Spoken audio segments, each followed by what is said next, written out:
2, 3. Baik semuanya, assalamualaikum warahmatullahi wabarakatuh. Waalaikumsalam warahmatullahi wabarakatuh.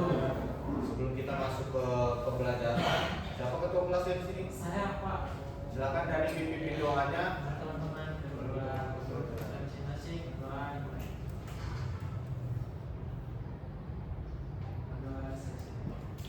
Baik, sebelumnya siapa yang sudah masuk? Rama. Banyak Pak. Banyak ya. Ya. Mari semuanya kita doakan supaya yang sudah masuk itu diberi kesehatan supaya bisa mengikuti pembelajaran di pembelajaran berikutnya ya. Amin. Nah, pertama kali saya buka tentang pembelajaran ini, apakah kemerdekaan ini hanya berarti bebas dari penjajahan fisik atau ada bentuk penjajahan lagi yang kalian rasakan di balik semua kemerdekaan ini? Apakah makna proklamasi sudah bisa kita terapkan?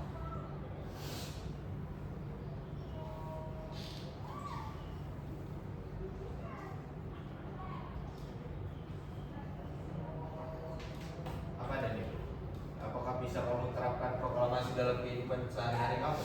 Apa kita sudah bebas? Kenapa belum?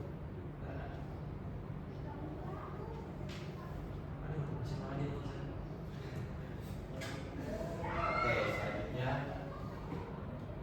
Nah, masalah yang bisa kita lihat sekarang, kaya dan miskin. Apakah ini berarti adil buat kita, teman-teman? Lantas, apakah proklamasi betul-betul menghadirkan keadilan bagi Indonesia? Kenapa tidak? Karena dari sisi gambarannya sudah terlihat. Kenapa? Kondisi masyarakat Indonesia sekarang kalau bilang semakin buruk.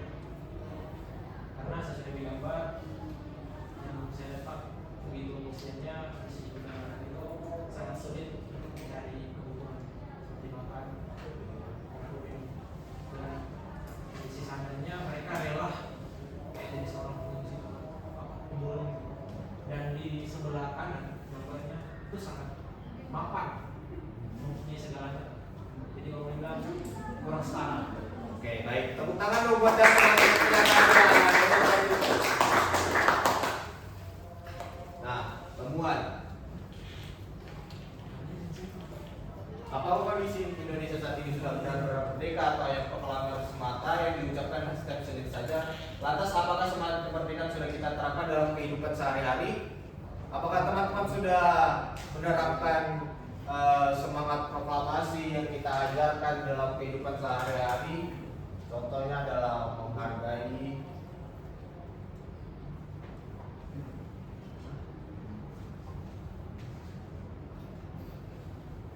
perbedaan, dan ada yang ingin menambahkan? Menghargai perbedaan dan saling toleransi. Tepuk tangan buat Dani.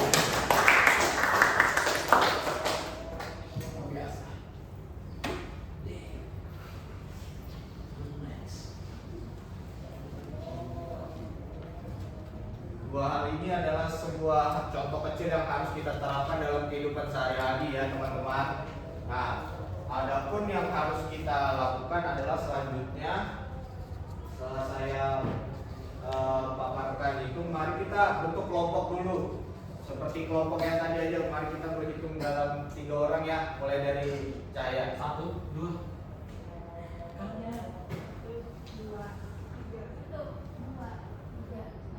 2, 3. Ayo kumpul sama teman-temannya. Besok kita membahas ini dan kemudian Adek sini adek.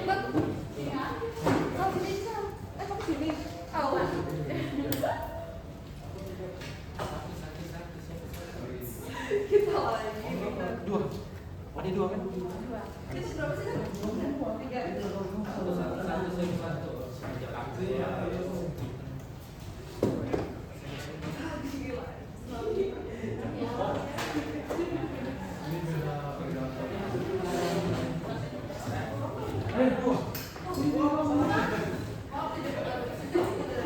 3.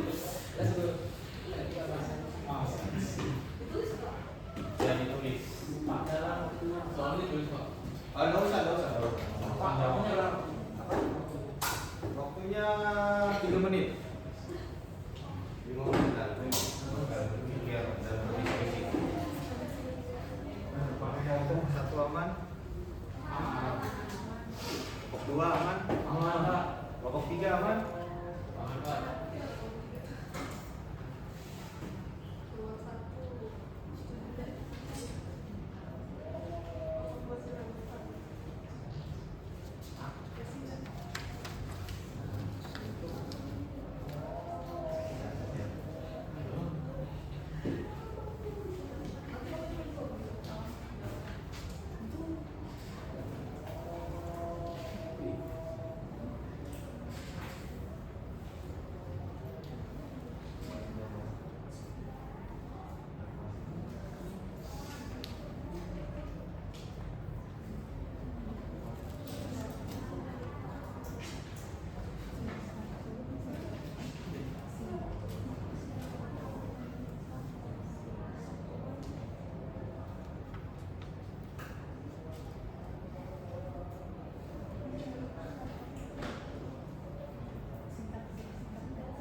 Ada yang sudah anak-anak? Sudah. Kelompok 1 sudah, kelompok 2 Progres. oke, kelompok 3 Lagi Pak. oke.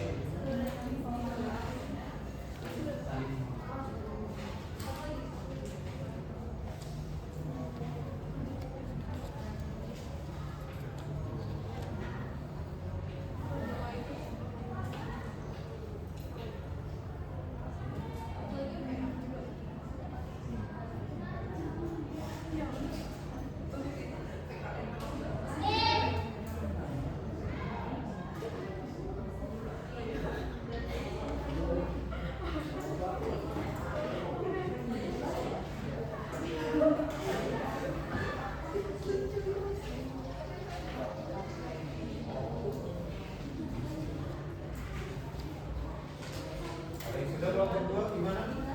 Sudah. Baik kelompok 3. Ya.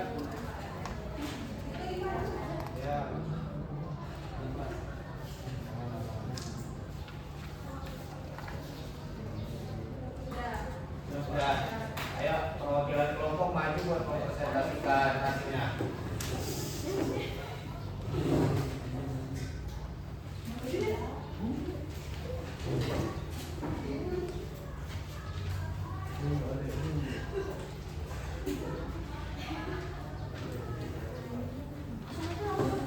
Ya.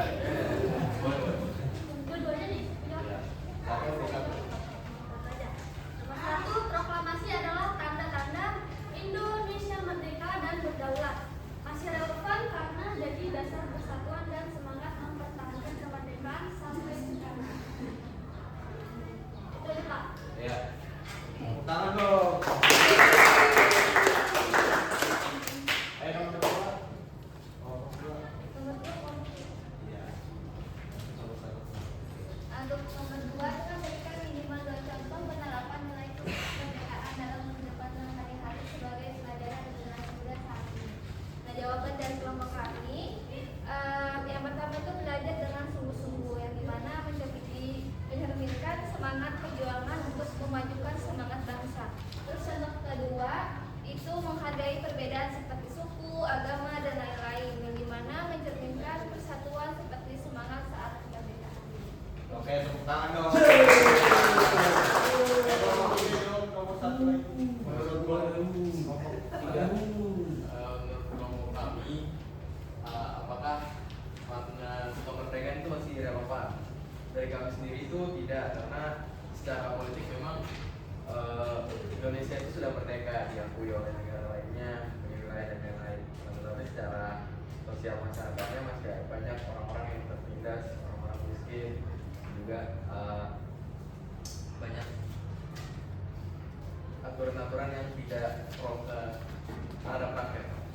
Oke, baik. Terima kasih atas jawaban yang sangat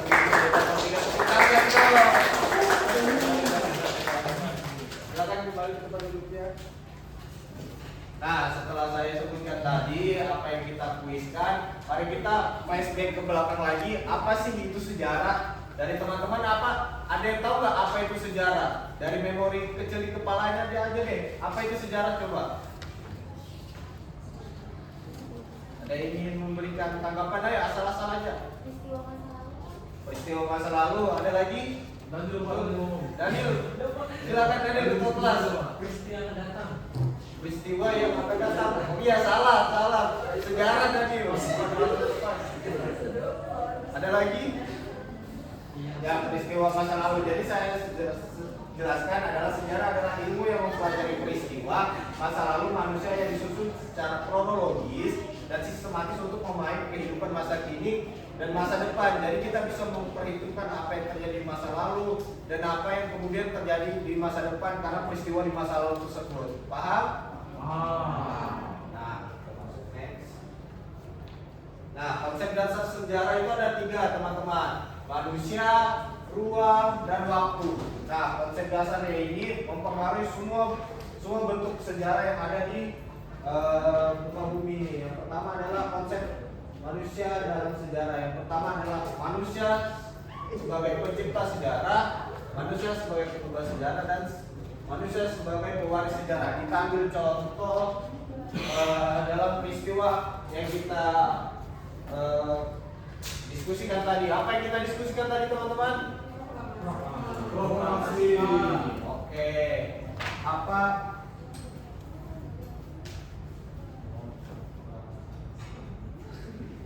Siapa pelaku pertamanya teman-teman? Manusia. Manusianya siapa? Soekarno. Insinyur dan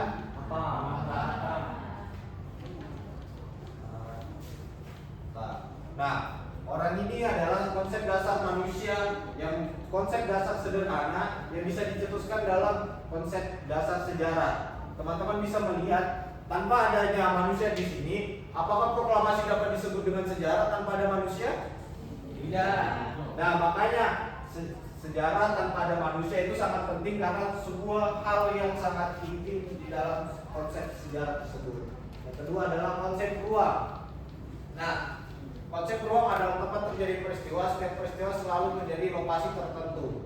Adapun fungsi ruangnya adalah menentukan latar peristiwa, mempengaruhi jalannya sejarah. Nah, ruang di dalam proklamasi, adakah ruang yang tercetus di dalam pikiran kalian? Di mana sih konsep ruangnya itu? Di mana ruang terjadinya proklamasi?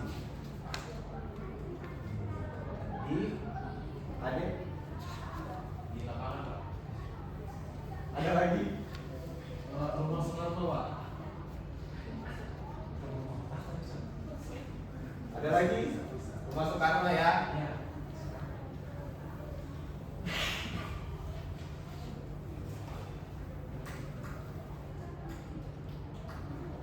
Nah, sebenarnya diucapkan Atsal itu sudah betul. Nah, kita kasih tepuk tangan dulu buat apa ya? Saya yang betul itu adalah Rumah Laksamana Maeda.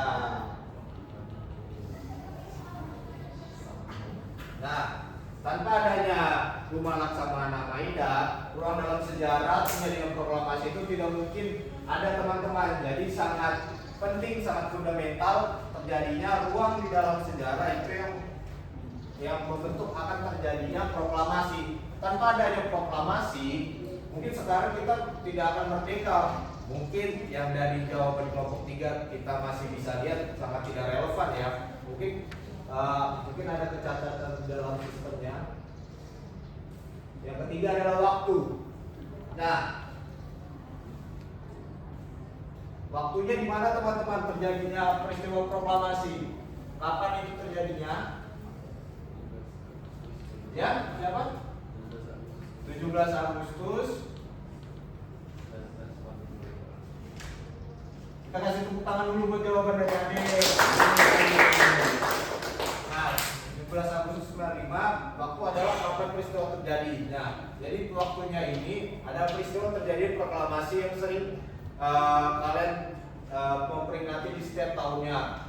Selalu berkaitan dengan urutan waktu atau kronologi. Ciri-cirinya adalah masa lalu, masa kini, dan masa depan yang akan datang. Itu saja teman-teman. Nah, selanjutnya ada yang bisa menyimpulkan nggak apa yang kita bahas dari awal sampai akhir tadi? Daniel? Nggak ada. Nanti kan Pak dulu, Pak. Ya, Daniel? Nggak ngerti kan, Pak. Iya. Daniel perhatikan ya Daniel ya, jangan menafsir sendiri. Jangan asal sendiri maksud saya. Ada yang bisa menyimpulkan Cahaya? Wah, tidak perhatikan, Pak. Atsal? Ya, Atsal udah memperhatikan Pak. Pada zaman ini kita belajar soal pemaknaan atau nilai-nilai yang bisa diambil dari proklamasi kemerdekaan, tentang apa sih yang akhirnya membuat proklamasi ini begitu penting untuk bangsa dan negara, dan akhirnya bisa kita implementasikan dalam kehidupan. Tadi disebutkan juga salah satu contohnya tentang toleransi. Kenapa harus toleransi? Karena tanpa adanya toleransi, tanpa adanya persatuan yang tentu melibatkan latar belakang seluruh rakyat Indonesia yang beragam, tentu tidak akan terjadi proklamasi, tidak akan terjadi namanya NKRI, Negara Kesatuan Republik Indonesia. Sehingga walaupun ada beberapa nilai-nilai untuk sekarang memang pemaknaan dari proklamasi itu memang dikatakan hilang karena dengan berbagai situasi kondisi yang saat-saat ini memang menyakitkan bagi kita, tapi tetap kita tidak bisa melupakan apa yang pernah menjadi inti dari proklamasi itu sendiri. Oke, tepuk tangan dong. Baik, itu saja anak-anak pembelajaran pada hari ini. Kalau ada kekurangan mohon maaf. Terima kasih sudah memperhatikan. Assalamualaikum warahmatullahi wabarakatuh. Waalaikumsalam.